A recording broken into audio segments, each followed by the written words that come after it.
Welcome back to the Cruise Elite podcast. Tony, what's up, man? Good morning. How are you? Hold on, let me grab something real quick. Oh, those are the coolest pinhole glasses I've ever seen. You know, I'm a fan of things that are stylish, so How did you go find for the ones that look good? Yeah, so just so our listeners know, Tony just ducked out of view for a second, popped back up, and he's got pinhole glasses on, which are plastic, like black plastic, so you can't see through them, and there's just a million little holes poked in them. Those are the pinhole glasses that we talked about. Yeah, it's almost like looking through mosquito netting, but like Exactly. even smaller. Exactly. Although you have cool looking stylish ones. Have you always had those, or is that new? Oh, I just got these Cool. Yeah, I just wanted to experiment with some of the stuff that we talk about, so I grabbed these. What's really interesting is the way it focuses light from a screen is I can see like the pixelation, like the pixels. Interesting. Like the crosshatch of the screen, like on the TV or on the computer. And my experiment with it was I was actually, when you've been staring at screens too long and like maybe you get like a mild headache or like your eyes just kind of, I don't know if they're like sore, but they're just uncomfortable. I thought like, what if I put these on and just kind of like lowered the amount of light and stimulus, but it's hard to work with these on a computer. So it was a cool idea, but it didn't quite pan out. Is it, are you saying it's hard because of the pixelation thing? Yeah, just it obscures my view just enough. Like when I'm doing edits, it's just like I kind of end up like squinting a little to see things I can see. That's interesting. It's weird when I have clients try those on. There's an adaptation period of several minutes before most people say, hey, instead of it looking like I'm looking through a screen door, all of a sudden now it looks clear. And so sometimes it can get better with a little bit of time. But like for me personally, I still always feel like if I need to do detail work, it's almost like I'm trying to move my head to get to look around. Yep, exactly. Yeah, because it's just not perfect, and that can be weird. Yeah. But it's a fun effect. Like I can see you just fine right now. Like that level of detail is fine. It's more like the really close edits and the waveforms and that kind of thing. Yeah, I don't know how your visual acuity is, but mine is lousy. I wear I wear contact lenses, and when I wear pinhole glasses, this is without my contacts in, my acuity improves a ton, which is really cool. So in the work that we do, sometimes you can use the pinhole glasses just to kind of improve acuity problems with the vision training. It's kind of neat, and you're kind of motivating me to take mine out because I should play around with that a little bit. I'm working on a few things. I just started working on a few things that are vision related. Interesting. And I got to play around. Okay. That's cool. One second.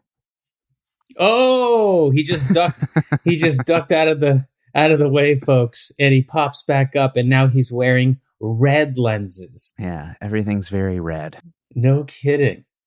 You got red ones. That's cool. How do you feel like you're responding to red?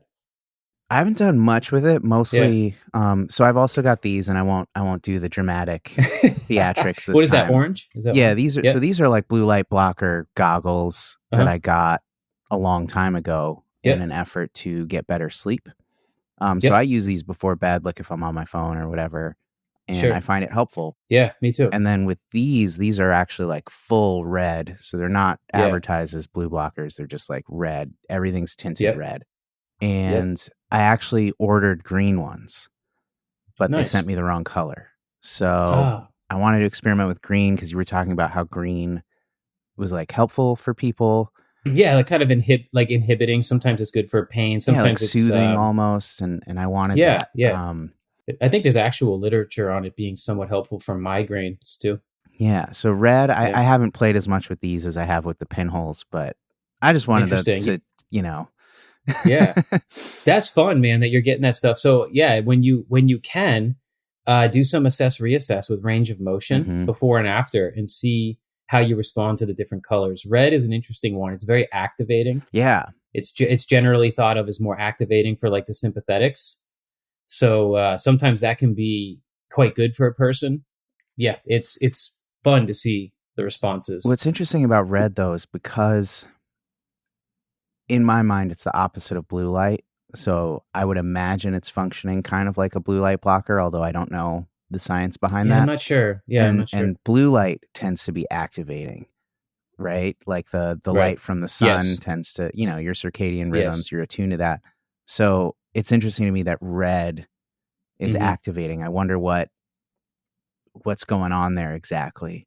So and I think, and there's there's a lot to know about color spectrum, and I don't know a lot about it compared to what I think is available. Yeah, But what I can tell you is that I think with red specifically, time of day can matter. So, because if you think about the light spectrum with the sunrise and sure. sunset, we receive more red, so I understand, at those times. Hmm.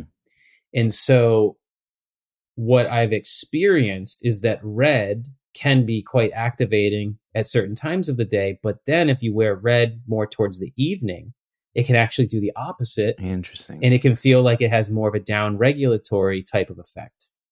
Because my blue blocking glasses that I like to wear in the evening are very red. Hmm.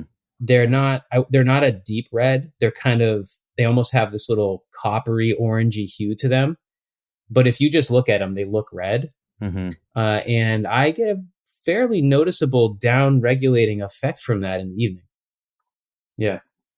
Yeah, very cool. But yeah, these have been the blue blockers have been old trusty for a while, and I do notice an effect. So Yeah. So do I. yeah, great I got little out of story that now. habit. I got out of that habit a little bit as of recently when we moved, Yeah, but it is something I like to wear in the evening and have had success. yeah. So I first got them when I lived alone, and then I moved in with my girlfriend, and she would just give me like she understood why I was doing it, but she'd always give me this little smirk when I would put Hmm. them on in the evening. So I Hmm. had to get over. I had to develop thicker skin, to get back on it. Yeah. Yep. Yep. That's funny. Before I forget, quick update on Alicia. So I think last time we got together for a podcast, I probably said she was like 95, maybe 98%, I 98%. believe. Yeah. 98%. She was close. She Yeah. was close. So she's 100% Let's now. go. And the reason I guess I would say 100% is that she had this interesting experience recently when we go on our family walks. We walk down the hill. We go over to the school that's just around the corner. They call it the Central School, and it's a little playground there and a field and stuff. And there's a frisbee there, and so we've been tossing the frisbee. And Alicia came back the other day. I actually wasn't with her on that walk, and she was like, "Hey, I actually just ran without thinking about it, playing frisbee with our daughter, and I'm now realizing how compromised I actually felt, and I was not running, but I didn't know I was making that conscious decision Mhm. not to run." Mhm. And so the other day, she just kind of like broke out in a little short sprint and was being more dynamic with her movement. And she was like, "Oh yeah, so this was that last 2% where things just didn't feel reflexively ready." Mhm. And so she was still making a lot of kind of guarded decisions on how she was moving. And that's a very difficult stage to kind of break through. One of the reasons we think she broke through it at that time was because we actually went back to the kinesio tape idea on her scar that was on her abdomen Mhm. because it was so effective. And we tried to learn a little bit more about the specificity of that. And then I applied some more tape to her abdomen, and it's very effective for her. So I think that kind of tipped her over the edge into like, being able to just move without, Yeah. thinking about guarding and etc. And so now she's back into her strength training the way she wants to, and also her cardio, which is probably part of it too, because she responds really good to that. Yeah. That's awesome news. And I know that Yeah, so feeling. 3 weeks, Yeah. 3 weeks, in total, kind of working through that episode. Yeah, but also just like the psychological relief when you're like, okay, my body works again. Like Yes, I'm not permanently damaged. That's yes, exactly. Yeah, especially with the back. yeah. It's like we have, because it can be so intense and so debilitating. You have a tendency to think, "Oh no, what did I really do?" Yeah. Yeah. But yeah, so that's good. It's really That's good. awesome. That's awesome. Congratulations to Alicia. Definitely. All right, man. So what's on tap? Yeah. So today, speaking of moving and training and sports, I thought it would be really cool to talk about improving reactions, Mm-hmm. reflexes, reaction Yep. speed in pursuit of not just clarifying the map for pain or mobility reasons, but for improving performance. So specifically, people that are training in a sport or are just enthusiasts and want to see if they can speed up their reaction time when they're playing, you know, lacrosse or ping Right. pong or basketball or whatever it may be, right? And I thought that we could come at it from that direction just because we've been doing so much of the like injury and pain solutions, right? And Right. just kind of see where it goes. Cause I know there's a Yeah. couple things in particular that we've talked about in previous episodes, but I kind of wanted to see where you wanted to take it as well in terms of what would Yeah. you do when the goal is improving performance, specifically with speed and reaction times. Yeah. This is a cool topic. This is an interesting one because right away, I think our listeners will be somewhat surprised at where I believe this conversation actually takes place. Because when you think of speed, Mm-hmm. like athletic performance and speed, you think of moving faster, Mm-hmm. right? Obviously. And when you think about training that, you think about training all the traditional things that we can visualize with getting faster, sprinting, doing fast athletic moves, whatever comes to mind, right? Just seeing an athlete move quickly. And this is where the conversation gets very interesting because the act of moving quicker doesn't necessarily make you quicker, right? Because being quicker, being faster is the output, right? That is the output goal. And using the output to try to make the output better is very limited. So if I'm trying to become faster in the way that I move, and the only thing I do is practice that movement, yes, there's going to be value to that. And yes, I'm going to be training my tissues very specifically to be able to handle that speed, which is also very important to any kind of speed work. But then the question is, can I really expect that I'm going to get that much faster just by practicing being fast?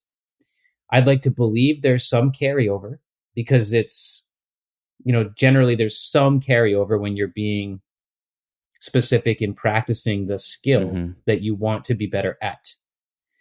But we know that movement of any kind, regardless of any quality that we are focusing on, is the outcome of all of this sensory input that our nervous system and brain is taking in. And so it's the sensory input that actually matters the most in terms of its quality, but then also the processing part. Like, what is your brain going to do with that information?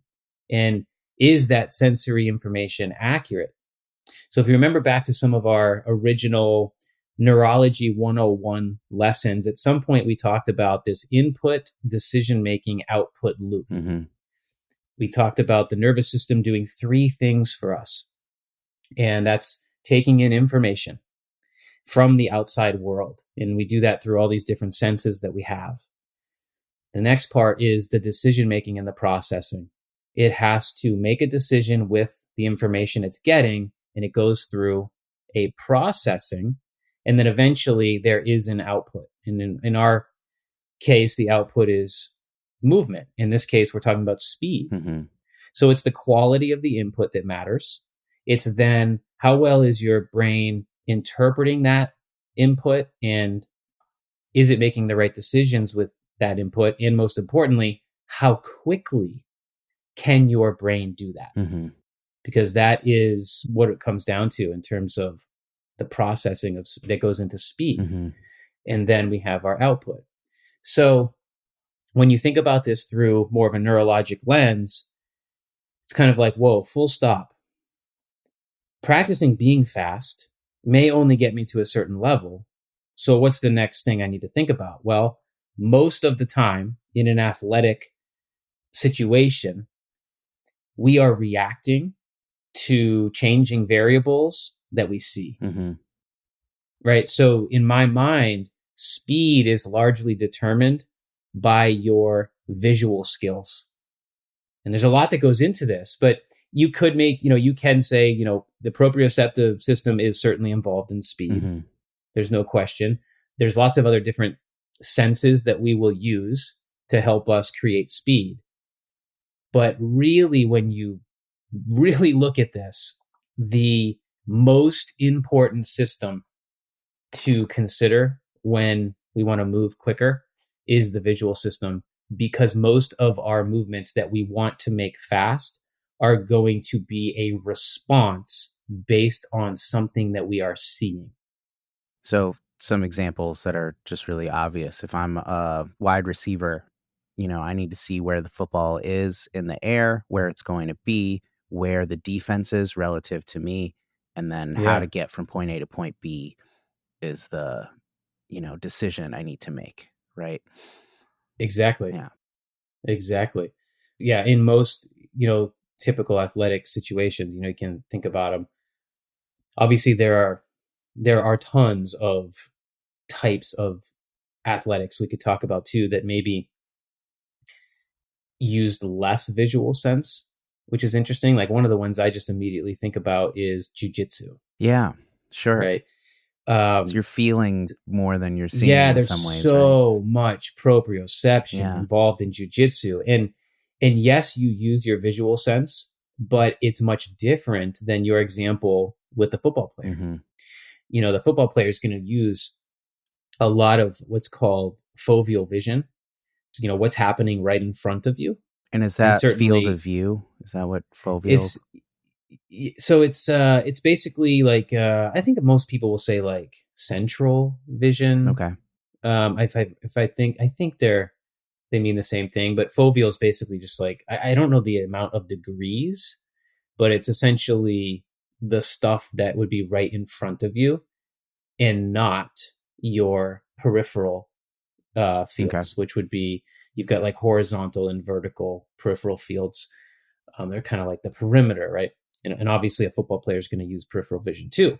But if we make the comparison to like jujitsu, in jujitsu, you won't use, you won't be as dependent on your foveal vision. You will use a lot of peripheral vision for sure.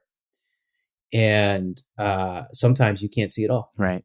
right? There's stuff in the way. Yeah. You can't see. So you're doing a lot of it by feel. And there's going to be tons of things, tons of sports that are going to be more like that. But your visual sense still matters. We'll actually talk about probably quite a bit today about the importance of peripheral vision, because I think it's probably one of the most important parts of our visual sense when we want to improve our speed and reaction and really all around athleticism. Mm-hmm. So, anyways, you got different activities. They're going to be dominated more by certain visual skills. So that's quite interesting. But yeah, this idea of speed is, can you go through this act of taking in sensory input, understanding it, right? It's really about taking in visual input and obtaining meaning from it, going through that processing. How quickly can you do that? And then that will lead you to making the output, which in this case would be the fast movement. Yeah. So I guess let's start with more visually dominated kinds of performance, and then we can work our way down to like the jujitsu level, because I do think that would be really interesting to touch on Mm. if there's anything there that can be done. But yeah, if someone comes to you, a young Taylor who Hmm. wants to play lacrosse for his high school team, Yep. knowing what you know now, what are some of the first things you're thinking about in terms of how can I get this person to react better on the field? Yeah. Well, phew, man, if I only knew this stuff back then, although I don't know I would have been a compliant client slash athlete, because at that age, all I wanted to do was make my arms bigger. I wanted everything to be, more muscular. Would I have actually trained my eyes? I was fairly open-minded back then for my age, but that's a Yeah. stretch. That's a stretch, which is Yeah. tough. What's But this guy talking about? if, yeah, right. If it was explained to me in the right way, then maybe I would have bought in, and that would have been awesome, because guess what? I had all sorts of visual issues that ultimately led to me quitting lacrosse before my senior year. Yeah. And when I'm working with athletes, it's super important that I educate them on these exact topics, because every athlete thinks the way to get faster is to move your body faster. Right. Do more sprints, do more cutting drills, do exactly. more footwork Yeah, drills. yeah. And that stuff's all great. Moving like an athlete is great, but you leave a lot on the table when you don't consider all of these different senses that we have. If you can make your senses smarter and better at what they do, and then make your brain faster at processing that information, guess what? Everything gets better. Like literally everything. So for me as a young lacrosse player, I had a lot of visual issues. I had visual suppression. So that means one eye was fatiguing out and another eye was taken over, and I had some muscle imbalances, and it definitely affected me as an athlete. It made the lacrosse field feel more like a math problem that I couldn't solve. And it never felt fluid. I was always one step behind. I had good athletic skill. I had good stick skills. I could be physical. I was very fast, but it was very difficult to put all those qualities together and really flow and be the lacrosse player that I think I could have been. And so I ended up gravitating more towards relying on my physicality, when in fact I should have been more focused on being a better technical lacrosse player. And I ended up quitting lacrosse before my senior year because I had been introduced to wrestling kind of late in the game, very late in the game, as a junior in high school. But I gravitated towards wrestling so much more, and it was so much more natural to me because I was able to grab my opponent and get control of them and use my proprioceptive sense more and not rely so much on what was happening visually. And that was really, I didn't know I was making these athletic decisions based on these things, of course. I just thought I liked wrestling better and I didn't want to play lacrosse anymore because I wanted to put more time into wrestling. And that was partially true, but really what it was I always felt like something was off with playing lacrosse, in that I always was making mistakes that I really shouldn't have been making.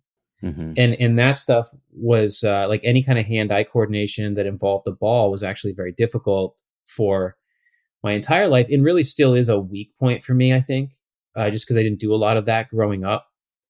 So I gravitated towards wrestling because it was a much more proprioceptive type of activity.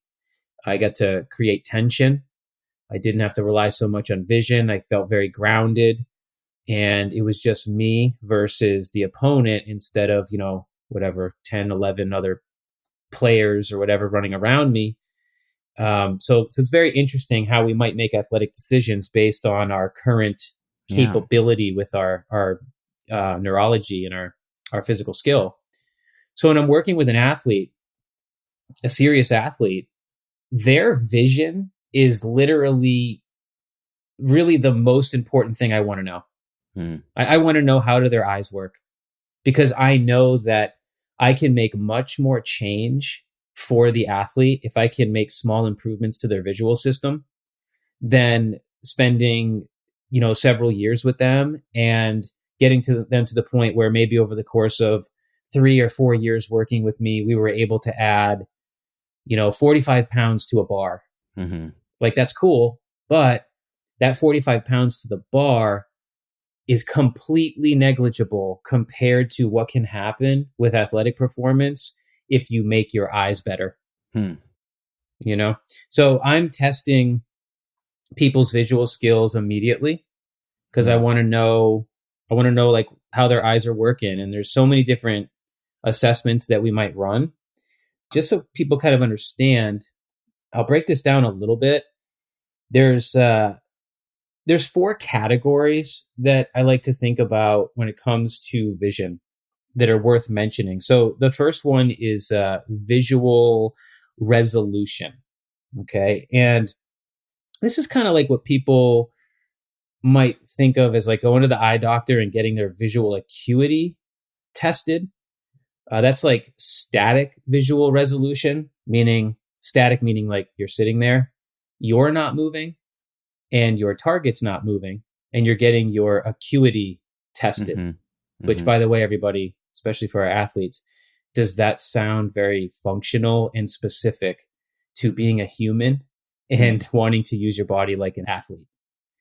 Shake your head no. Like that's definitely not specific. Sitting in a dark room where everything around you is purposely dimmed out. The screen that you're looking at is now lit, right? So it's got like a lit background. And then you're sitting in a chair in poor posture, resting your chin on a little thing, looking through the lenses, and then telling your eye doctor, what line you see clearly or don't see clearly. Super unspecific way to understand anything about your visual acuity. Because guess what? When we move, it's all different, especially for people that have vision issues. Some people's acuity will get worse when it's a moving situation.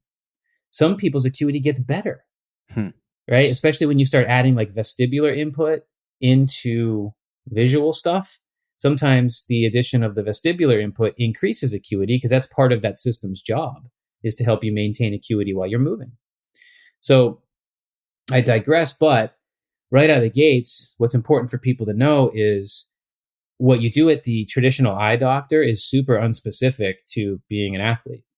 If you need corrective lenses of some kind. So vision is much for like a marksman type competition where you're looking at a fixed target. Yeah, maybe. But even so, there's so many variables to play with, right? There's so many variables to play with that it's where our conversation is probably going to go is like how we get more specific with our vision training for an athlete, because we want to actually consider all those variables at some point in order to create more specificity for what we're doing. So we've got static acuity, we've got dynamic acuity, and also like contrast sensitivity that kind of fall into this category of visual resolution. Okay, contrast sensitivity being like how much light is available when you're trying to look at something. In fact, Tony, I was making notes this morning preparing for this, and I was kind of chuckling when I was thinking about this, because when you texted me last night, it was, I forget what time it was. I was out fly fishing. Oh, really? Yeah. Wow. Yeah. Which is, by the way, why I was pretty short. If I sounded like short not with at you. all. So I was like hustling to try to like get where I needed to be for the last 30 minutes of light before it got dark. And the last 30 minutes of light before it gets dark this time of year can be like make or break. Like it was actually quite slow fishing last night, which is fine. It's been fantastic this summer actually. But it dies out eventually. And I was hustling to get where I needed to go. And you texted me and I saw that and I was short with you. I was like, yeah, ready for tomorrow. Let's do it. And at the time it was like 8:30 maybe. So it was like really low light. And I was trying to tie a fly on because I just need to switch flies. So I was fishing to a fish in front of me that was rising. This is like a really fun situation for any fly anglers out there. You guys know what I mean, but you see this rising fish and you have to find the fly that it's going to eat. And they're very, in this situation, it's a very challenging one. The water's slow. It's flat. The fish is not stupid. It knows what's real and what's not. So you're trying to trick it. You want a convincing lure that something that it's going to eat. Exactly. So you're switching flies a lot, trying to figure out what are they eating. And, so anyways, I'm tying a fly on at 8:30 at night and man, I'm getting so frustrated because it's low light and I've got to send this little itty bitty fishing line, call it tippet material, into the eye of the hook and then tie, a knot. So you're doing like fine motor. You can barely see the stuff. I'm holding it up to the sky. I'm trying to like create different contrast to help me see this better. And I'm cursing and trying to figure this out. So I was kind of laughing to myself as I was thinking about contrast sensitivity. And and how actually over the last 5 years, I have felt some change, I think, in my contrast sensitivity. Yeah. And that is irritating me. I'm starting to get more motivated now to do more vision work that's a bit more specific to how I want to use my body. And Yeah. fly fishing for me is one of the it's the thing. Like I put fly fishing above all my other interests. It's just what I love to do. And I got to be able to see good to fly fish, not just for that scenario, but it's very visual. The whole thing is very visual. So I need to keep my visual skills healthy. But yeah, contrast sensitivity. If you've ever tried to do something fine motor in low light, it can be tricky. So other categories that matter here of these four, we've got eye movements. Okay, so eye movements just comes down to like, how can we move our eyes? We have a lot of different exercises that we use to do that. A lot of times with the exercises that I'm teaching, we think about the positions of a compass. Can we move our eyes well and efficiently in all the positions of the compass, whether that's gaze stabilizing and holding our gaze on a target, smooth pursuits where we're following or tracking targets, saccades where we're jumping our eyes from one target to another. It's a very fast movement. There's a lot of different things to consider there. Can we do all that based on this compass, which if we can, it means our eye movements are healthy, which means we have good, healthy eye muscles that are doing their job. Another thing that kind of falls into this eye movement category is this idea of accommodation. Accommodation is kind of the focusing process that our eyes go through. If you can imagine like having to look at something that's really close to you, like my description a minute ago about trying to tie the fly on. If I'm trying to tie a fly on and I'm looking at what's just 5 inches in front of my nose, and then I want to quickly jump my eyes to the distance to look at the river behind it, the back and forth of my eyes going from focusing on something far to now focusing on something near requires this idea of accommodation. And we actually have small little muscles in our eyes that are able to change the shape of the lens of our eye to go through this idea of accommodation, which allows us to change our focus. Personally, this is one of my lousiest visual skills. And that's fairly common with people that have acuity issues like myself. So this is something that I want to keep training, is this idea of accommodation. And we have exercise to do that, like near far focusing is basically what I just described. So that falls into this category too. So the question, we might ask to kind of represent this category is, can you follow a target and shift between targets and see it clearly while you do it? So can you move your eyes all around? And can you focus the way that you need to see things clearly? Now, after visual resolution, we have depth judgment. So here's a question that kind of represents this category. Can you tell where it is in relation to everything around it? This is the idea of depth judgment. Okay. So in fly fishing, like how far away is that fish? Is it 10 feet away? Is it 30 feet away? Yes. And this is a very interesting category because this is probably, in my opinion, the category that as humans, we have the least awareness of. Because you don't know what your depth judgment is, and I don't know what mine is, right? It's not like this conscious thing. Because whatever your depth judgment is what it is, and that's your reality. So it's like what is read to you kind of thing. It's yeah, like, how exactly. can you know someone else's? Exactly. Yeah. So if we were tested, you might have different judgment of where something is than I do, and it might be different maybe by a little bit. This is like why, if you've ever been in the car with somebody, maybe it's your spouse, and this is what sets off most of your arguments when you're driving together. And, maybe your significant other or something is like, feels like they're going to put you in the back seat of the car in front of you. And you're like, what are you doing? What are you doing? And you're like startled, like, what are you doing? Right. And then you might be the opposite. You might be like falling back so far that your wife's like, "Well, you step on it. Like, what are you doing here?" Um, and so we can have changes in the way that we perceive depth, right, in our world, and whatever yours is your reality. And guess what? It actually can be inaccurate.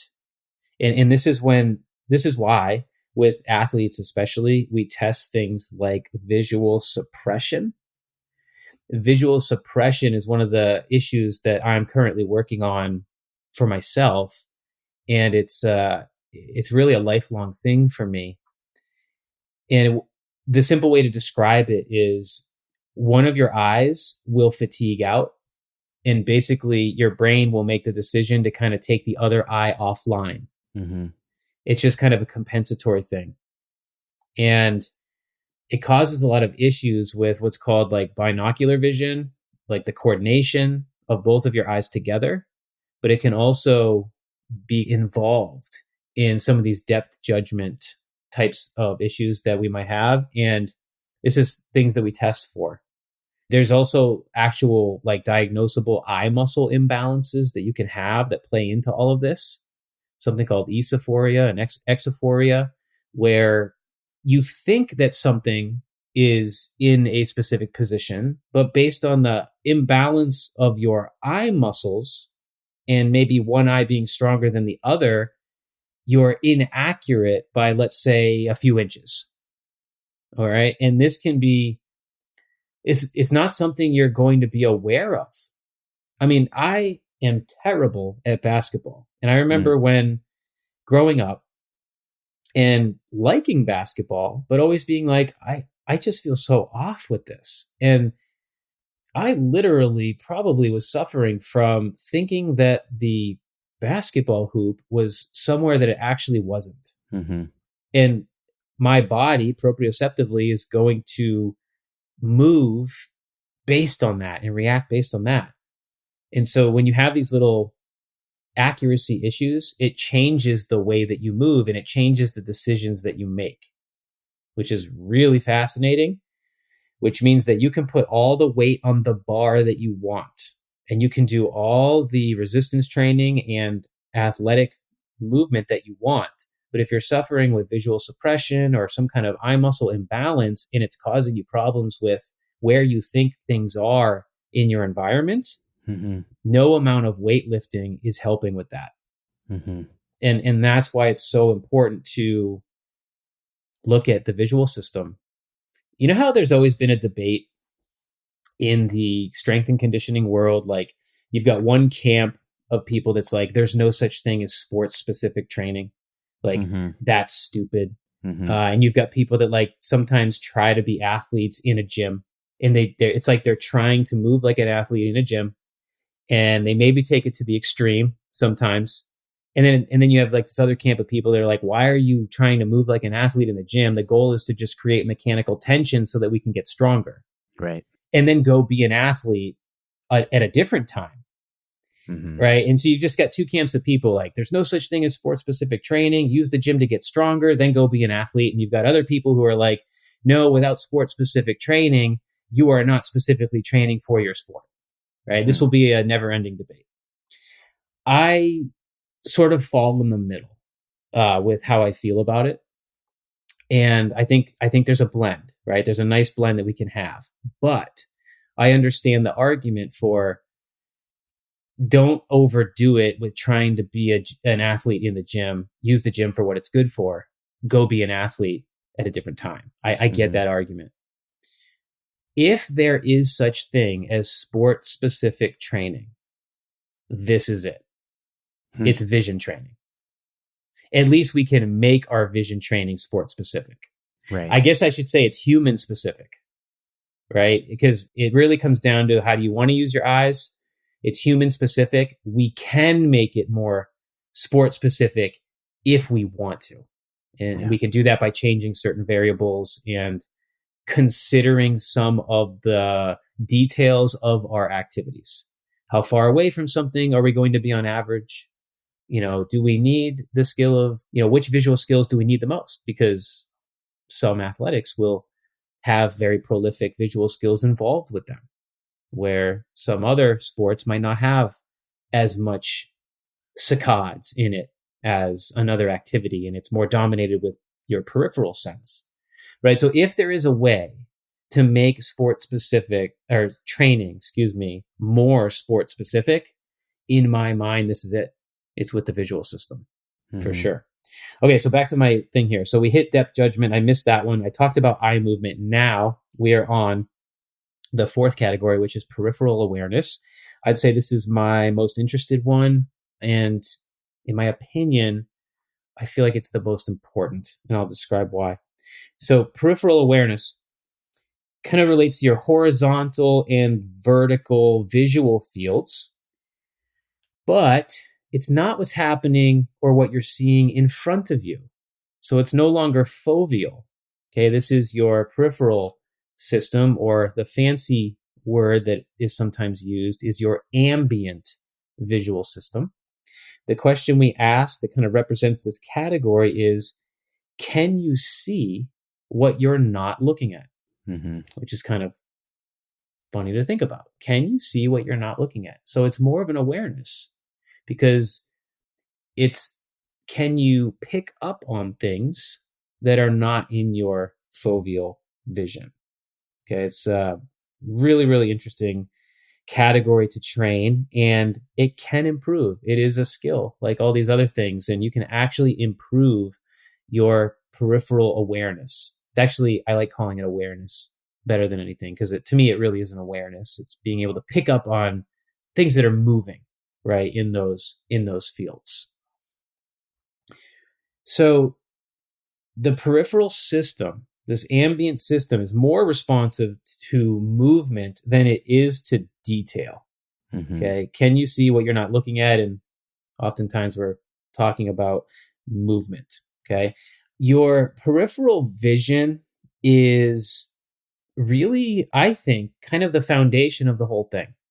Some people will describe it as being the equivalent of your like visual proprioception, which is it's kind of interesting to think about it that way.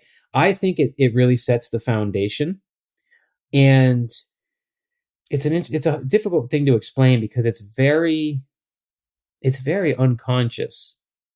If you think about it, it's very unconscious, and you're more like cognitive processing that happens with visual information is like what's happening right in front of you.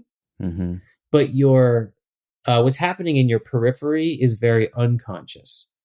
But we're often making decisions based on that. So can I ask a follow-up question on that? Yeah. Is the foveal system, because I was curious if this was like a actual anatomical difference. Is the foveal system more connected to the frontal lobe and the peripheral system more connected to like the brainstem? Oh yeah, dude. Is that a thing? Yes, that's a thing, man. You're you're good, Tony. I find it so cool, like how your mind works with this and how much neuro you've actually learned. So yes, it just so happens that this ambient system, this peripheral system, is more related to the midbrain, which is the top of the The brainstem. midbrain. Okay. Yeah, it's the top of the brainstem. Whereas like the foveal stuff, probably, I don't know any percentages or anything like that. I don't even know if those exist, but it is more cognitive, which would be more like cortical.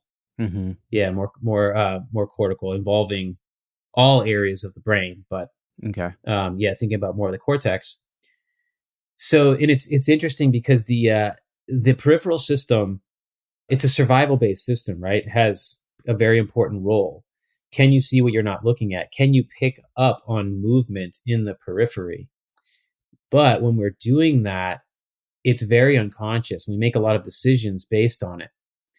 It's interesting to me that this like survival based system that we have called peripheral vision is so related to the midbrain, because the midbrain is where our sympathetic nervous system begins. So it's highly connected to our sympathetic tone. Yeah. High alert, whether you're hunting or Exactly. being hunted, it's gonna Exactly. Good way to yeah. put it. So it's considered, this ambient system is considered like our visual proprioception, and much of its processing is precognitive and related to this midbrain. Now, having optimal ambient vision sets the visual foundation in conjunction with other forms of sensory input. This is why it's very foundational. So like everything is working with everything, right? It's that's we just talk about this stuff in very isolated ways so that we can understand it better.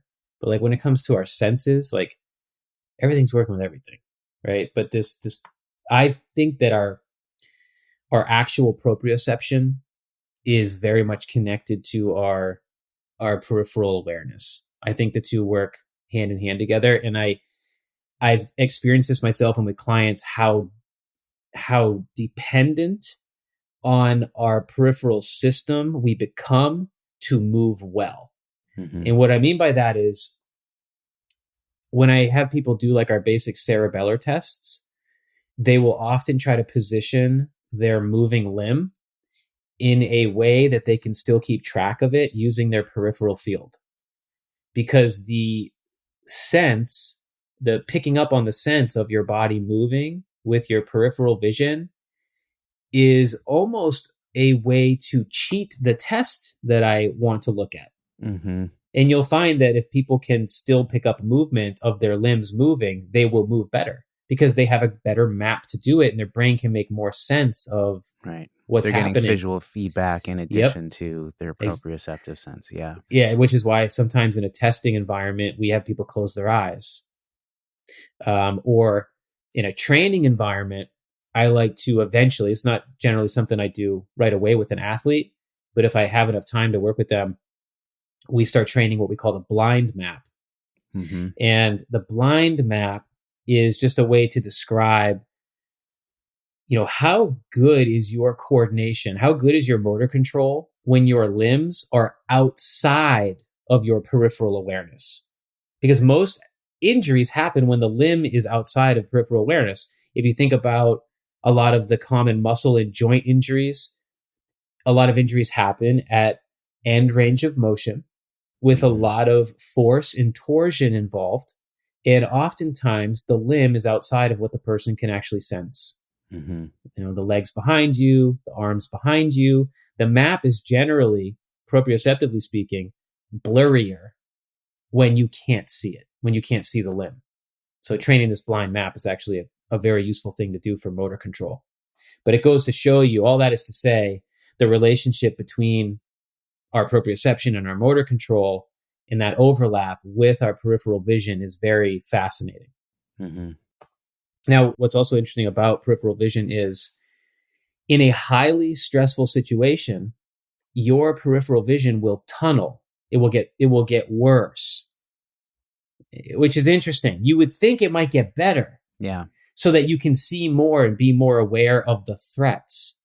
But when stress increases a lot, your brain no longer cares about all these other possible threats. It's really just trying to zoom in on the threat.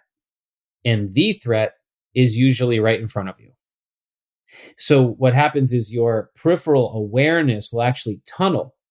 And some people have maybe experienced this. If you've ever been in a car accident or something, or you've had a highly stressful thing happen, whether it was an injury or a car accident, and all of a sudden for a moment, it's like you saw black on the edges, but your vision had tunneled as your sympathetic tone went through the roof. That's what I mean, but that is a very intense description of it that wouldn't be as common as the way our vision might tunnel just based on stress alone. So if you are exercising or you are an athlete competing and stress goes up, it doesn't have to be the type of stress that you encounter with a car accident. It can just be literally the stress involved in what you're doing as an athlete. It is not uncommon for the athlete's peripheral awareness to decrease. That hurts performance. It really does. It's not something that you want to happen. It can over time hurt your performance, and it can increase your risk factor. Yeah. As I was going through some notes just on some old stuff I remember learning about peripheral vision, I came across, I don't have exact numbers and stuff, but I just saw some notes on a study that I learned about, and they did it with Division I football players. And I think it was, wrote this down. It was per D1 football players per 100 players. They did a peripheral vision training, and they found that, and this was over several years, and they found that with these athletes that did peripheral awareness training, per every 100 players, there was 11 concussions on average. But after doing all the peripheral awareness work, they got that down to 2 athletes. So instead of 11, they got it down to 2 just from training peripheral vision, which I thought was really interesting. So they decreased the rate of concussions based on only increasing their peripheral awareness. That is very interesting because it suggests that our ambient visual system here plays a huge role in us being able to get away from dangerous situations. Mm-hmm. Things that put us at risk. Yeah. With things like concussions, which is cool to think about. So back to the sports specific conversation real quick. Yeah. You mentioned like you can tunnel vision when you're feeling an intense amount of threat. Yes. I do wonder if, some threat inoculation, just like conditioning in the sport that you're doing, could actually be a great sport specific type of training, right? So Totally. if I'm running on a soccer field, getting really good at running on the soccer field so that doesn't threaten my system could make me a better, more aware player. Definitely. So inoculating you with threat in any way we might do that for a particular sport, but most importantly, teaching you how to stay as relaxed as possible under the dominance of that threat. Mm-hmm. And that is an incredible athletic skill. Just kind of building your tolerance to handle the threat while keeping your sympathetics at a reasonable level, right? We're not trying to squash it by any means. Your sympathetics are helping you, right, be an athlete. Yeah. So we're not saying like that's bad, but what can work against you in the long run is if your sympathetics become elevated aggressively for too long. Mm-hmm. That's when we generally eventually see poor decision making. So that equals worse performance. And then if our peripheral field begins to tunnel, now we're increasing our risk for injury. Exactly. Yep.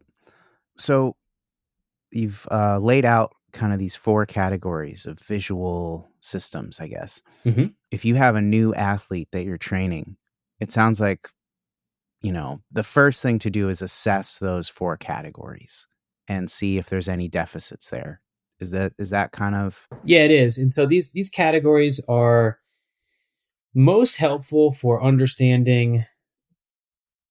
So there are a bunch of subcategories to this that would just honestly be way too, it's like 5 more podcasts kind of stuff. And now in part 7. Yeah, exactly. Series.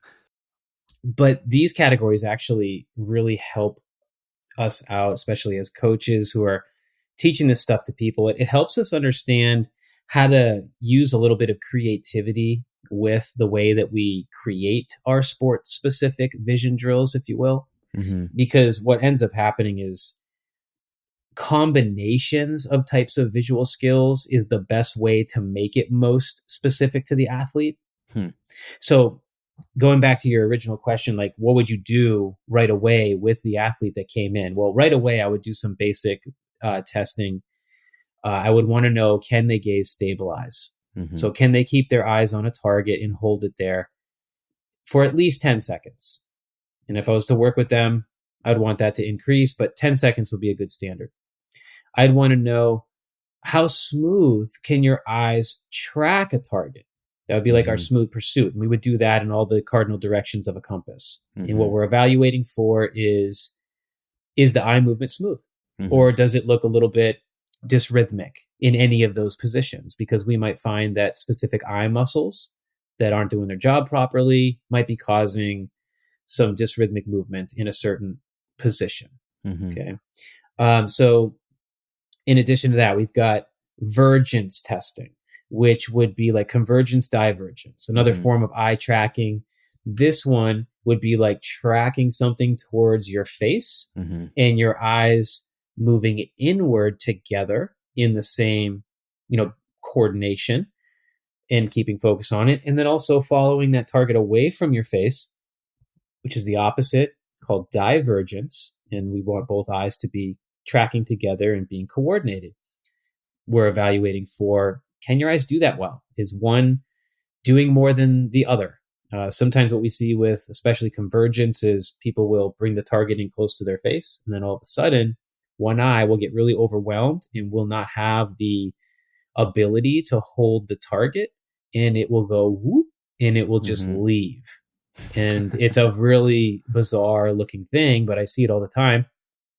And you would think, oh, that sounds like a clinical problem. No, I'm seeing this constantly with people of the general population who have never been told they have a vision problem. And it goes to show you that this stuff exists in everyone. It's not just like a clinical level thing. So we'd want to test for that. These are very important basic visual skills. So is near far focusing. Mm-hmm. This is the one I said earlier is kind of one of my nemesis. The speed of how quickly your eyes can move from looking at something in the distance to very quickly looking at something right in front of you, going through that accommodation. Mm-hmm. And the speed of that is what's key. See, mine is slow. I want to improve this for myself. I feel kind of frustrated when I move back and forth from far to near targets because I can tell there's lag. Yeah. And it really should, like, if you do a near far focusing exercise, and our listeners can try this, just take your fingertip and put it about 6 to 10 inches in front of your nose, look at it, and then quickly jump your eyes to a target that's far away in the Yeah. distance, and then quickly jump your eyes back to your near target. The speed at which you can move from one target to the other and focus on it and allow that target to come into clear focus is what we're talking about here. And if yours feels like it's taking like 1 or 1.5 seconds to do that, you are a slowpoke. Yeah, I am. I've experienced that lag. That's the exact word that I Yes. had in my mind. Yeah. And guess Where it's like what? my eyes go there first, and Yep. then it takes a second for it to focus. The world comes together, and Yeah. then you have what you're focusing on. Yeah. Exactly. And if you're doing this and it's taking 1.5 seconds, you are a total slowpoke. And guess what? Most great athletes that have really good visual skills, I've watched their eyes because I've assessed them.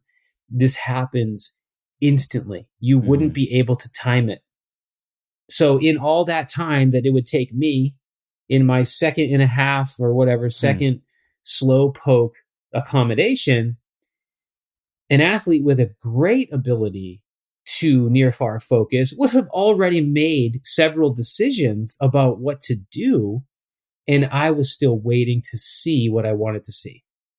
And that's why I truly think that vision work is the most sport specific thing you can do, because most athletic activities are what? They're the language of milliseconds. Mm-hmm. And if you want to move fast, because remember, that's what we're talking about here.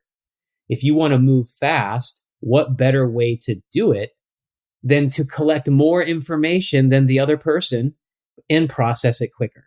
Mm-hmm. Because that's essentially what we're talking about here when we improve these skills. So it's, like I said, it's more important to me than adding 50 pounds to the bar. Yeah. Oh, and before I forget, there are other visual skills. Like I didn't mention saccades, I don't think. That would be an important one where you're jumping your eyes from one target to the other. So there are lots of different ways we can actually train these things. And I don't want to forget this because it's very important, because especially I said my opinion is the peripheral system is one of the most important. You can train your peripheral vision. That is a skill that can be trained. It can also be detrained. Okay, this is anything that can be trained can be detrained. Just like we talk about basic movement, use it or lose it.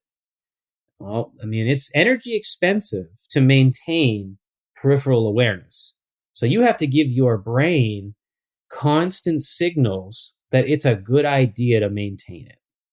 Otherwise, your brain is kind of calculating energy demand and has no problem taking away skills from you in order Mm-hmm. to save energy. Mm-hmm. And that's kind of the humbling and even scary part about this use it or lose it principle. So we have to keep stimulating our peripheral vision constantly. We can do it a number of different ways. I'll just name a couple of my Yeah. favorites.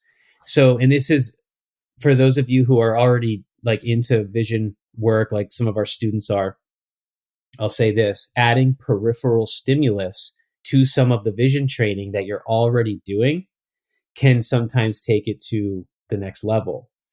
There's different reasons why we would want to stimulate one side versus the other, which is kind of neat for those doing more applied neurology and trying to target people's athletic goals or pain issues. Stimulating the left side of your periphery is actually a very strong right side. Right. We're talking about the cortex stimulus and vice versa. So by adding peripheral stimulus to one side or the other, you can do that to make the stimulus stronger and direct it at some of the neurology, in a very specific way. So that becomes very useful for improving pain issues, mobility issues, balance issues, all that stuff. And if you happen to have a weak peripheral field, and you can test this, it's important to improve that, because that weaker peripheral field is affecting you. You just don't know it, right? Simple way you can test your peripheral vision, and it's actually a drill too, is you basically just extend both arms out in front of you, and you can kind of twitch your index fingers. You're looking at something kind of in the distance, and you're twitching your index fingers, and then you're slowly going to move your index fingers away from your midline. Mm-hmm. And you're trying to maintain awareness of that movement that you sense. And you keep moving them and keep moving them. And then eventually what happens is you kind of get to this line where you feel extremely challenged to maintain your awareness of that movement. And you kind of balance that line and maybe go in and out of that line to see if you can pick up on them or not.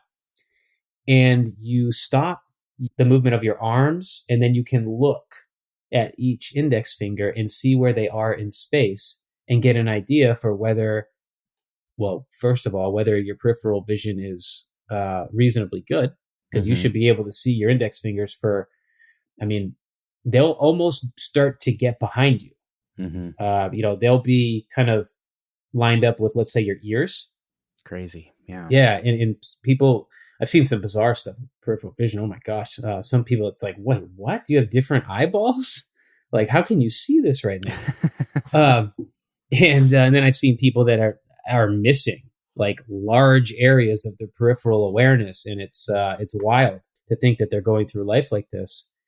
So anything that we can train, we can be detrained, and stimulating the peripheral field is very useful. I did a whole YouTube video on this not that long ago. It was kind of crickets because people don't, well, number one, it was a boring video because I basically, in the video, I did exactly what I just described. So you can access that video to see it. And I don't think people understand the significance of this. Okay. And so it's not catchy because it doesn't look cool. But in the video, I basically go through all this and I teach you how to test your peripheral vision. And then I outline how specific you can get with this and how you can use peripheral awareness drills to help you decrease pain. And it can be shocking. Okay. I've had clients with long-standing years of knee pain. And the homework drill that I've given them is I want you to go for a walk in your neighborhood. And as you're walking, only focus on what you're seeing in your periphery on, let's say, the left side. And so you're walking along, and I always tell people, okay, say it to yourself. Okay, I see the white fence. Okay, I think that's the chimney of the house. All right, there's the bush. Okay, basketball hoop. And you're not looking at those things, but you're trying to make sense out of what you think is there. And that is stimulating your peripheral area that's maybe weaker. That can be done just because you want it to be better. You could do it on both sides if you wanted to. Mm-hmm. But I've had really cool client experiences where just stimulating one side of their peripheral vision actually was the most impactful way to begin decreasing their knee pain or something. Mm-hmm. It's really kind of neat. So peripheral vision stimulus can be added to other vision drills. It can be trained by itself. You can do different things in the peripheral fields that challenge you. One of the cool drills that I learned early on that I kind of forgot about it, and I'm definitely going to take it out of the toolbox because I think my daughter is going to love it. I'm just going to have to tweak it a little bit because she's only 4, but it's called straw piercing. And what you do is you take a straw, just a plastic straw, and you probably cut it in half so it's not as long. And you give people 2 very small sticks. And when I learned this, we used spaghetti, right? You need something very thin. And the idea is, as the coach, you take the straw and you put it in different locations in the athlete's periphery. And the athlete's job is to take 2 pieces of spaghetti and at the same time simultaneously pierce the straw on both ends, which means insert the spaghetti into the straw, but you're not looking at it. So it requires a great deal of accuracy, and you get like feedback when you miss. Yeah. And I then imagine people miss a lot. Yes. And what you do as the coach, because you do want them to miss, because that's part of the skill, is like being more aware. So when they miss, you tell them, okay, you missed. And now I want you to look, and I want you to do it without using peripheral vision. We're going to shift to foveal vision. So you're making a correction on your accuracy using your eyes. And then you go back to trying it using the periphery again. So you're getting some additional input to help you. Yeah. And then you get that one, and the coach moves the straw, and you repeat. It's a really fun little game to play. And I was thinking of making one for my daughter using like a paper towel, like the center of a paper towel roll, and then maybe like 2 other sticks or something. I got to play around with that idea. Yeah. So in that drill, when you're letting them look, what it sounds like is first you're attempting it just with peripheral vision and proprioception. Yep. Peripheral vision is the input that you see, and the proprioception is, okay, now I need to target that input with my hands, right? Exactly. And then you look at it, and so you get foveal input, and that's feedback to train your proprioceptive system to say, okay, here's where it actually is. Exactly. This is where my hands need to be. And then you go back to the peripheral vision to see if you can retain.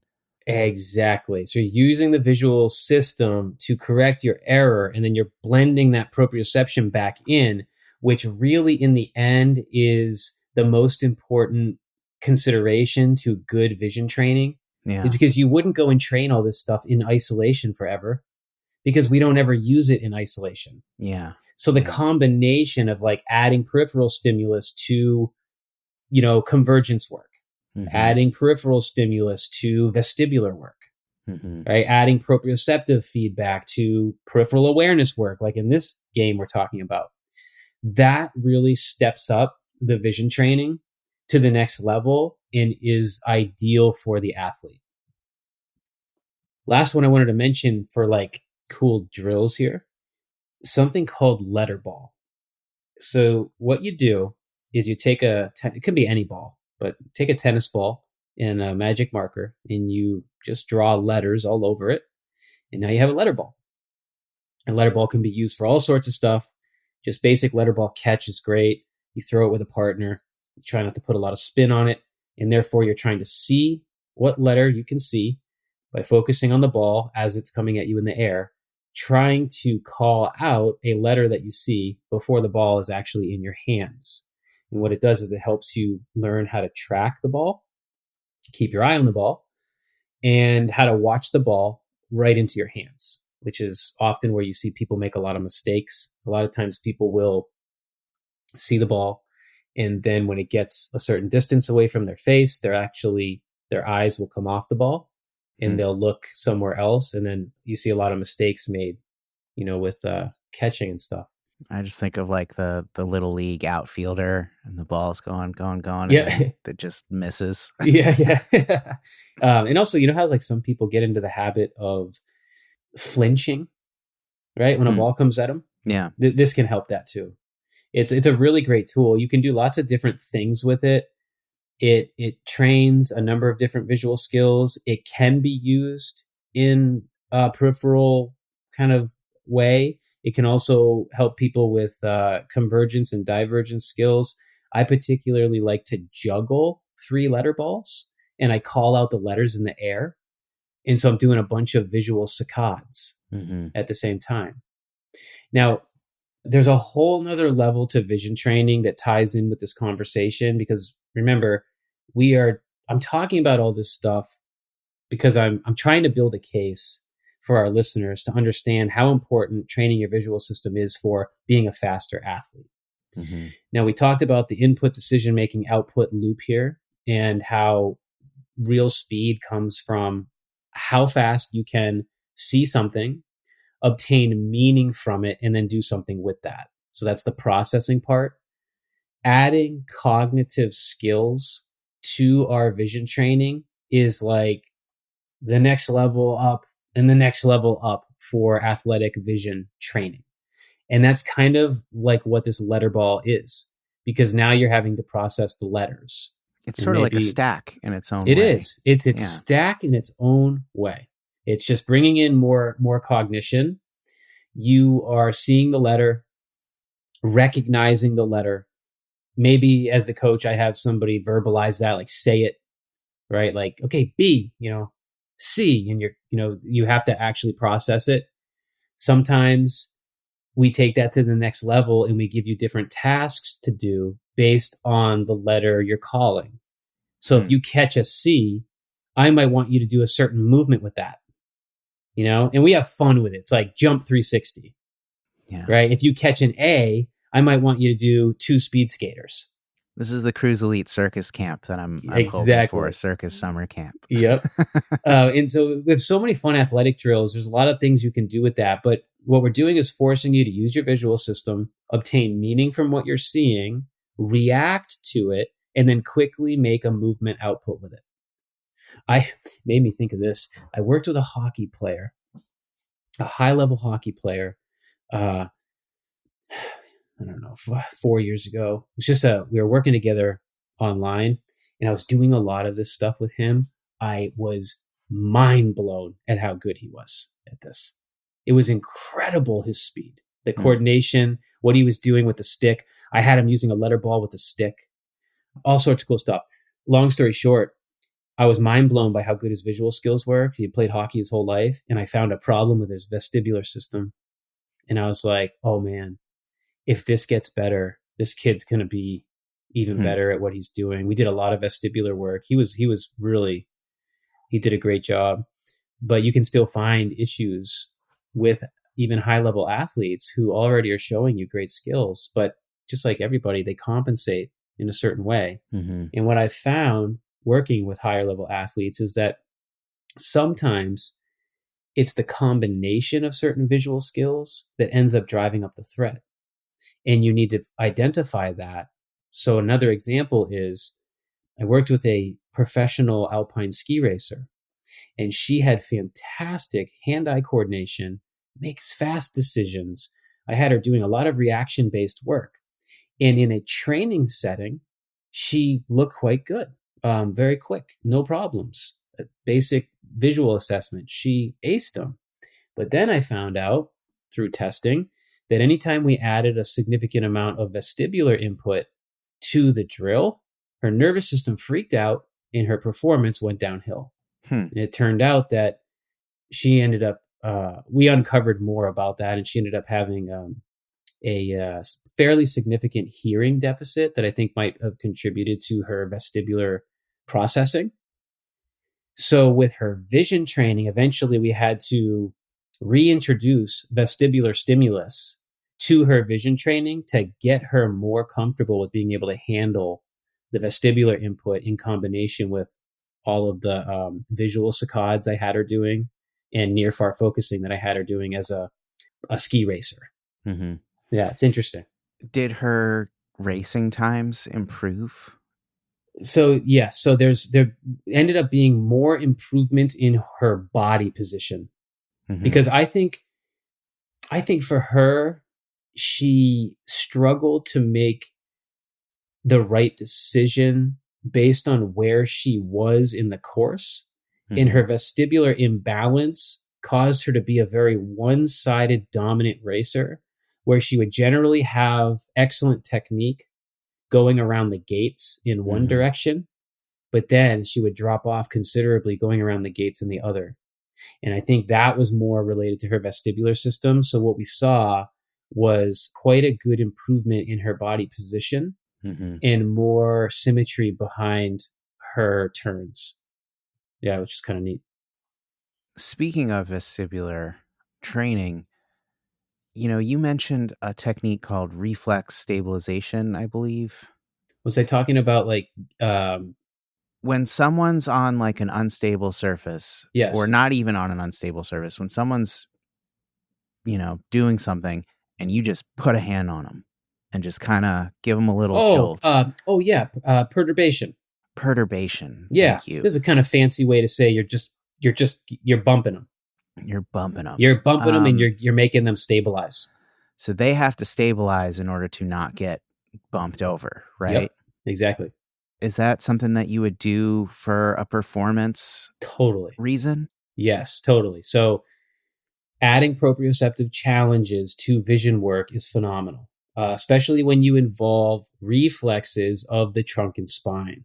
And Mm-hmm. that's essentially what perturbation does, is it gets your stability reflexes working harder. And our visual system is very influenced by the what our spinal cord is doing and the health of our spinal cord. Hmm. So it's actually a great combination. But also, when you perturb people and you make them stabilize like that, you're really starting to involve, particularly like the midline cerebellum, Mm-hmm. which is very much involved in, midline control. Mm-hmm. And the cerebellum is very intimately related to eye movements Hmm. because it's the fine tuner of accuracy. So, for example, things like smooth pursuits or any kind of tracking, the smoothness of those movements, a lot of that is fine tuned by the cerebellum.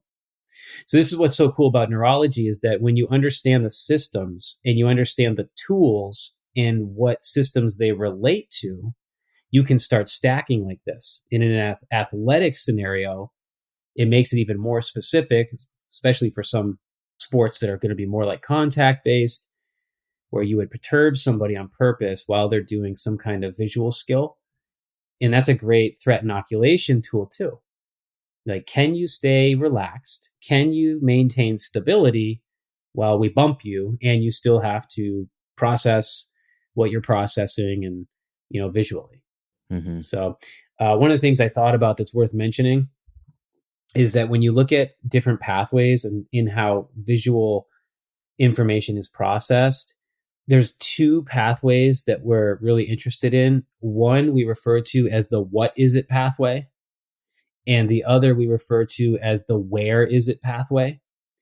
And from a coaching perspective, this is a really unique way to remember these pathways, Hmm. because if you know your basics on the cortex, which we teach all this in our courses, so I know my students are going to go, okay, yeah, yeah.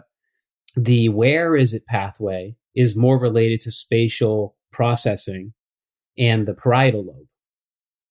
And the what is it pathway is more related to recognizing an object, and we would think about the temporal lobe. So when you're creating vision drills for your athletes, you want to make sure at some point that you're giving them stimulus where they have to understand where something is, and stimulus where they need to recognize what it is. And therefore, you're getting even more cortical activation related to the parietal lobe and the temporal lobe, Mm-hmm. and stimulating both of these pathways. You Mm-hmm. see, here's the thing. A lot of my general vision exercises that I'm teaching people at the most basic level, you might have a pencil in front of you and you're just doing, let's say, pencil push-ups. there's not a whole lot of challenge to go with that. And if you're just looking at your finger, there's not a whole lot of recognition to go with that other than I'm looking at my finger.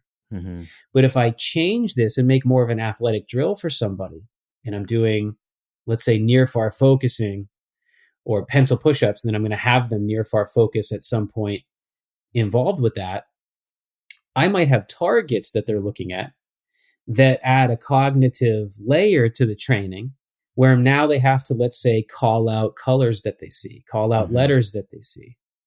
Maybe they have to do something with, understanding where something is in space, and we create more depth between two targets, where they're doing saccades back and forth between a target that's slightly in the distance versus one that's closer.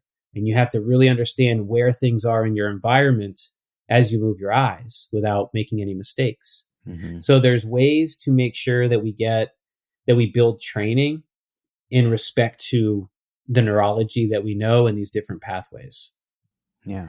I just Cool. made my daughter, actually, going back to the letter ball, I just made my daughter a tennis ball with shapes and colors on it because she's not quite ready to process the letters. Mm-hmm. She knows her letters, but for her to call the letter in the air is a bit challenging at the moment, and she doesn't quite have that speed. So we switched to colors and shapes. And so now when I throw her the tennis ball, she might say purple diamond, and she Mm-hmm. might catch it. And she went from being very challenged with catching a tennis ball, where I could throw her the tennis ball 10 times and she might get lucky and catch it once or twice. But the type of catch she was doing was like she was hugging the ball. Mm-hmm. And so she was stopping it with her body and kind of catching it with her, in her forearms, which is fine. That's where it starts. Dude, this was wild. We switched to the shapes and color letter ball.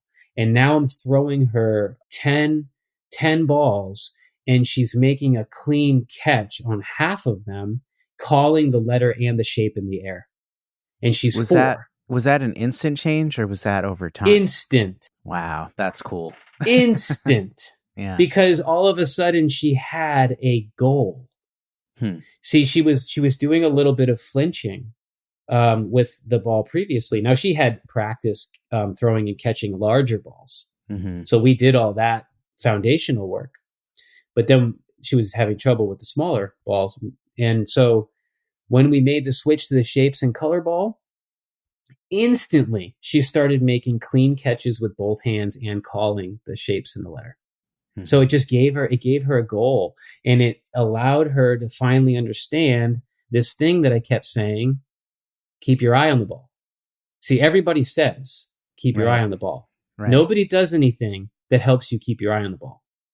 This is why I am blown away that in a lot of these other ball sports, things like baseball and stuff, I mean, yes, don't get me wrong, there are phenomenal professionals out there somewhere doing vision work with their tennis players and their baseball players and whatever, but the vast majority of them don't even know you can train your vision, which blows my mind because it's the most important quality that there is, especially in a ball sport athlete. So, yeah, fun stuff. Yeah, a couple more questions if you have time. So, in a lot of these scenarios, you found deficits. Yeah. And like with pain and mobility and other things, attacking those deficits tends to lead to better outcomes, right? If you can clarify the map, if you can improve a deficit, suddenly good things are happening elsewhere as well, right? When do you transition from focusing on the individual athlete's deficits to your sport-specific drills? Because I imagine the visual needs of a baseball player might be different than the visual needs of a jiu-jitsu competitor, right? Right. So, yeah. So when do you go from trying to fix a deficit to now taking it into more of a sport-specific context where now you're just trying to get better at everything? Yeah. This is an interesting question and somewhat philosophical and somewhat driven by some of the things that might be out of our control as coaches, such as how long am I going to work with this person? Because I don't get to make that choice. Mm. Sometimes an athlete shows up to work with me and it's like, hey, I'm doing 5 sessions with you. Can you help me with this thing? And then once in a while, that unique person walks through the door and it's a good fit, and they already know they're committed for a year, Mm-hmm. right? So it's like you never know who you're going to get as a coach. Our coaching scenarios are all different too. I mean, some people are working with a team and they know they're going to work with that team for several years, and those of us who are just practitioners working one-on-one, we sometimes don't know. So it's based on how much time do you have, because if an athlete's coming with a deficit and you run your necessary assessments and you find basic things that need to be fixed, like a convergence problem, lousy saccades, or slow near far focusing, Mm-hmm. you can start to train that stuff. And hopefully it's as easy as general training to make it better. Right. It's not always that easy, but usually in a healthy population, see, that's the thing that's important to say is we talk a lot of specifics on how to make the training most specific when you're trying to create or trying to fix a deficit. As a coach, I'm trying to do as little complicated neurology as possible. Right. Every time. And I will only decide that I'm going to get more complicated with it if I absolutely have to, and I'm just not seeing the result that I want to. So I will always start people with the general training to get the ball rolling, and a lot of times that is enough. So generally practicing these drills because you've never done it before. Mm-hmm. It's novel, Mm-hmm. right? And your brain's going to learn it as a new skill if you put in enough time. For me to make the switch to, okay, we've done a lot of work on these deficits. Now it's time to incorporate this stuff into more of a sports specific context. For me personally, that is a several year type of relationship with an athlete, Mm-hmm. because it's a whole different level, and it doesn't have the pressure of, hey, I'm seeing you to help me fix this problem. It's more like now we're getting creative with the training, and Mm-hmm. we're figuring out how to put all these things together in a meaningful way for the person.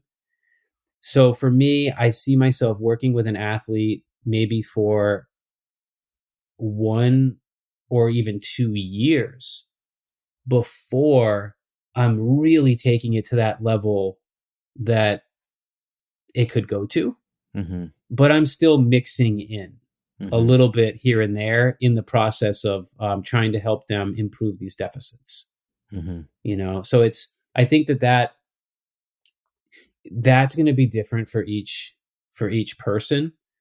It's really challenging as a coach.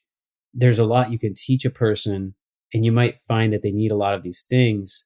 So most of the time for me, see, I'm not considering myself a vision specialist. I'm considering myself a nervous system Right. specialist. And so I might find, okay, I want to make your saccades better because I think that will help you with your sport. But guess what? I also noticed that you have ankle mobility problems. And so I'm going to be wanting to work there with proprioceptive work too. And, Mm-hmm. and so where's it going to take us? Right. It's different for everybody. But yeah, it's not creating a wild and crazy stacked vision drill with all sorts of different stimulus happening is not something that I would be typically doing right away with an athlete. Unless, again, just thinking about my experiences. So when I had a gig once working with a college, Division I college fencing team, which is really cool. Yeah. And man, I didn't know a lot about fencing at the time. I have so much respect for these fencing athletes. Man, they are tremendous. And I went in there kind of workshop style, and they were already really impressive athletes with really good visual skills. But we just went at it with all these fun and enjoyable stacked vision training exercises that required a lot of reaction challenges and peripheral awareness and vestibular inputs. We had it all in there. And you can still use it for general training. There's nothing wrong with that. Like, it will make you better. There's no question. But it just might not fix a deficit, right? Mm-hmm. It's hard to know. Mm-hmm. Sometimes it can, like just the practice, because these things will overlap and you can work on one system and another one improves. Yeah. That happens. That's very realistic, but sometimes you got to work at a deeper level more specifically to really get a deficit to turn around. Yeah, and I think this is a good message for everybody listening, whether they're athletes, coaches, or just regular folks like me. Doing the fundamentals is always a good idea. Always. And then you'll uncover the problems that are still sticky and that need more specific focus, right? That is a great message, and I think I shared that message somewhat recently in our on one of our membership calls with Yeah. with some of our students. It's the basics are what matter the most, for sure. Last question from me. Mm-hmm. I saw this really cool video where I guess these Formula One racers who have to Oh yeah. react really quickly, they do like reaction training. Yes. Yes. And one of the drills that I saw was super simple, and I thought of you. It was basically a guy was holding 2 tennis balls in front of the racer, Mm-hmm. and then they would just drop one or drop the other. Yep. And they would have to react. Their hands were up kind of parallel with the guy who had the tennis balls, and they'd have to reach down and catch the ball.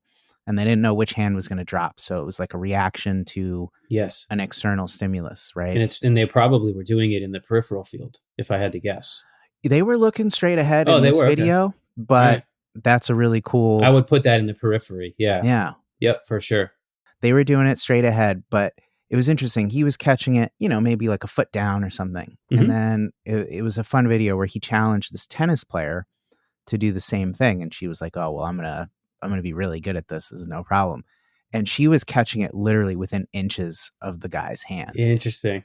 And here's 2 athletes, obviously very different sports, but who are performing at the highest levels, right? Right. I'm curious what your opinion is. How much of that is trainable and how much of that is innate in terms of just how fast she was reacting compared to him? Well, so she was the one that she had the faster reaction. She was catching, like literally the guy was dropping the ball. She was catching it with her hand, like right under him. Like she was moving so fast, the ball had no time to travel down. Whereas this guy was like bending down and catching it a foot down. And he was the NASCAR racer. He was the Formula One racer. Yeah. I'm surprised that there was such a big deficit because those guys have such fast eye movements. And it's interesting though. So this is where specificity of the activity probably is just shining. I mean, it was a tennis ball. Like it was a tennis ball and a tennis player. and it's like she's just so primed for that. Yeah. She's so primed for that. Now, there's always going to be levels of specificity that come into this. When you form a drill that even reminds an athlete about what they're good at, you typically see a much greater performance and just even a total difference in body language. Mm-hmm. You know what I mean? Even if it just reminds them.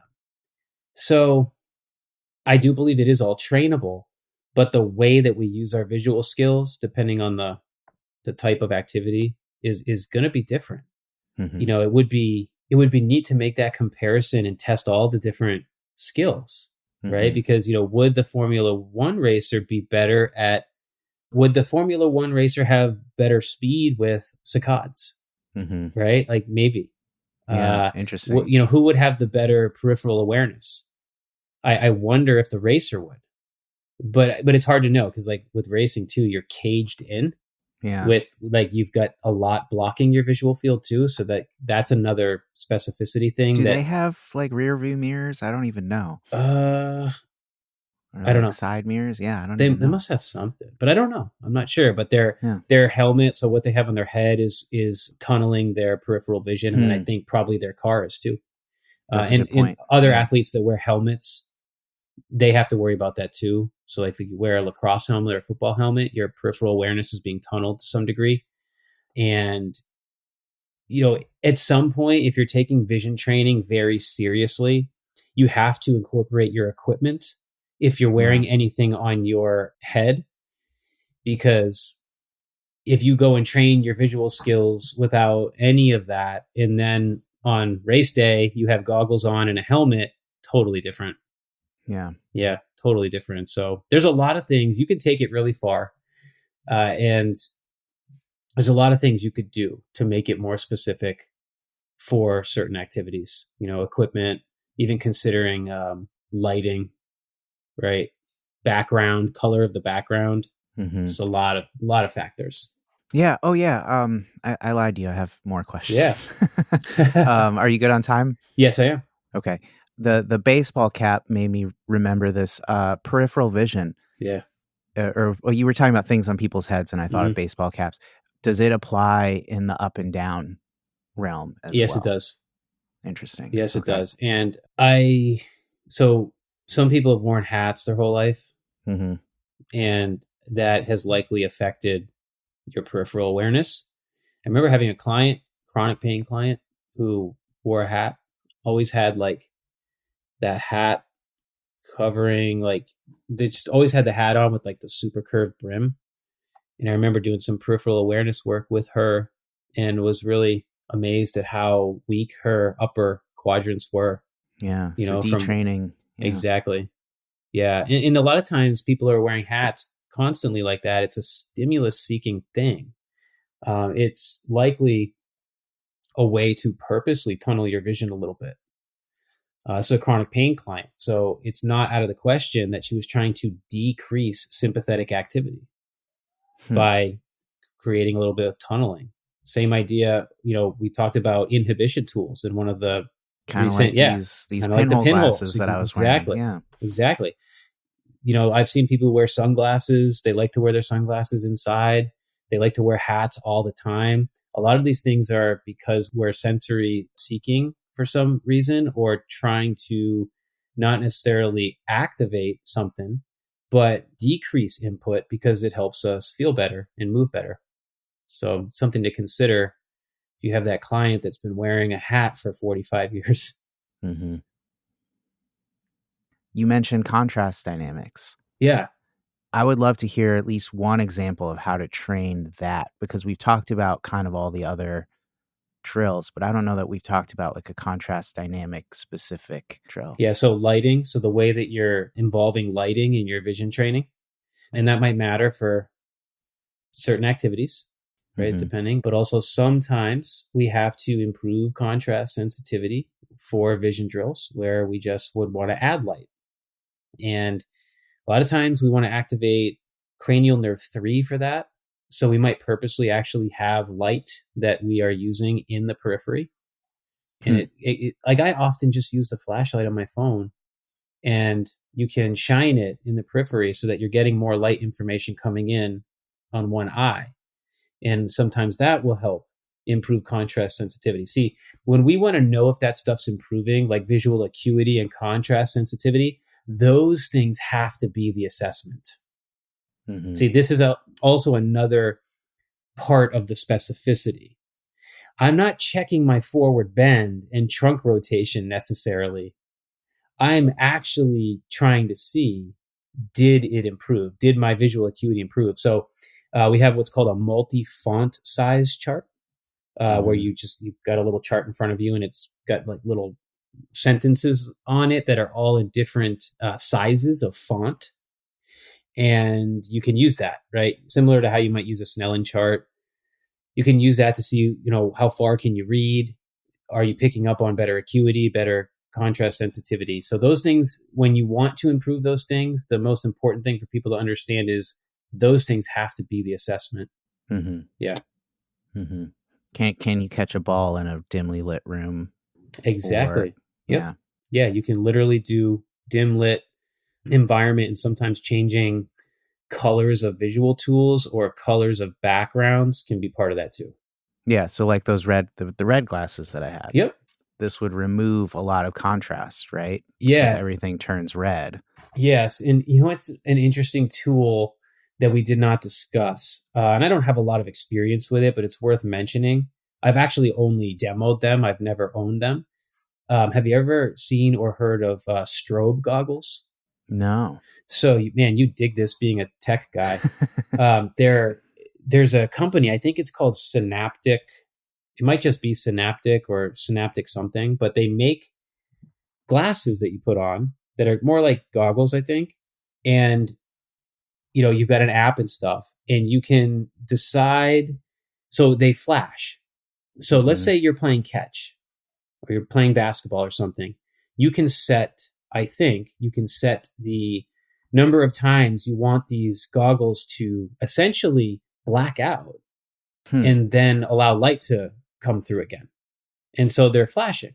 Yeah. But for a moment, you can't see. And so you lose the target and then you have to regain the target in yes, midair kind of thing? Exactly. So I don't have a lot of experience with them. They're super cool. They're gaining a lot more popularity, and we're starting to see them more in a clinical setting for rehabilitating things like ankle injuries or ACLs, where for a moment you have to rely only more so on your proprioception. Mm-hmm. And then the next moment, the visual system's back. And it's just a really interesting training stimulus that I think could be really beneficial for a lot of athletes. Yeah, So, very cool. Yeah, it is. It's neat. And you can kind of make your own. They're not the same, obviously, but there would be reasons to create your own blinders. So like taking a piece of black electrical tape and blocking out certain parts of the visual field while you do like ball sport type drills and skills, there may be value to that as well. Yeah, and that would be like more foveal training versus peripheral. And it would just depend on what you want to do. Like, do you want to block out more foveal and depend more on peripheral, or do you want to do the opposite, or do you want to block out the bottom quadrants, right? So maybe now you can't see your body. So let's say you're dribbling a basketball and you're visually dependent on it, which personally I would be. Yeah. Like, I suck at basketball. There's no question that when I'm dribbling a basketball, I'm keeping my dribbling hand in my peripheral view to help me do it. But if I'm a basketball player and I want to get better at handling the ball, then occluding the bottom of my glasses so that I can no longer use that sense for my skills will up my skill in the long run. Yeah. Because now I'm not depending on that peripheral sense as much. You know, I've actually been playing around with that because I've been playing some pickup basketball with some friends. And so I'll just be dribbling at home for like 10 minutes as a warm up, which is surprisingly, it gets your heart rate way higher up than you'd expect. That's just cool. dribbling a ball, especially if you're like, you know, putting a little jazz into it. A little jazz moving, yeah. Yeah. But one of the things I've been doing purposefully is instead of being constantly looking at where my hands are and where the ball is some visual saccades, like looking up and focusing on the bookshelf and reading it, and then looking back somewhere else across the room, and then looking back at the bookshelf and trying to avoid looking at the ball while I'm still dribbling. There you go. It's a lot harder. See, you're creating good little stacked vision drills for yourself. Yeah. That's really good. Yeah, it can be simple like that, and that goes a long way. You can use reaction-based apps too. There's a cool one I like called Switched On. It's real simple to use. They have a free version that actually offers you a lot of options, and you can create different reaction-based games where like arrows come up on the screen and different colors flash, and you can use numbers, and it's a fun way to create a stimulus that you have to react to.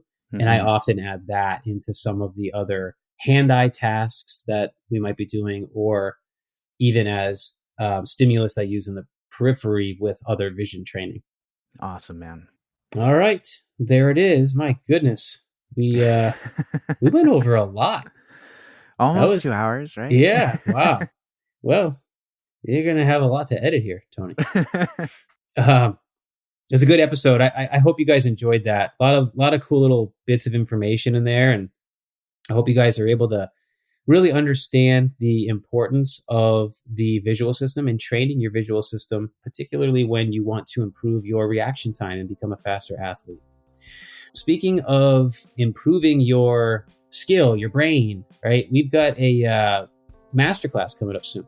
So middle of August, keep your eyes and ears peeled for a very unique masterclass that we're going to be hosting. This one's going to be different than any other masterclass we've done so far. We're going to be really zooming in on how to train and work with cranial nerves for improving movement and decreasing pain. So you definitely don't want to miss that.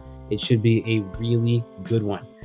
You can sign up for that masterclass by finding the link in the show notes, or you can do it from our website as well. And make sure that you are on our email list. That is the best way to keep your pulse on Cruise Elite and our offerings and what we have coming up and going on, because soon after that masterclass, we'll be prepping for an enrollment for our courses. So that's it for today. Hope you guys enjoyed the episode. Thank you so much for listening. We'll be back soon.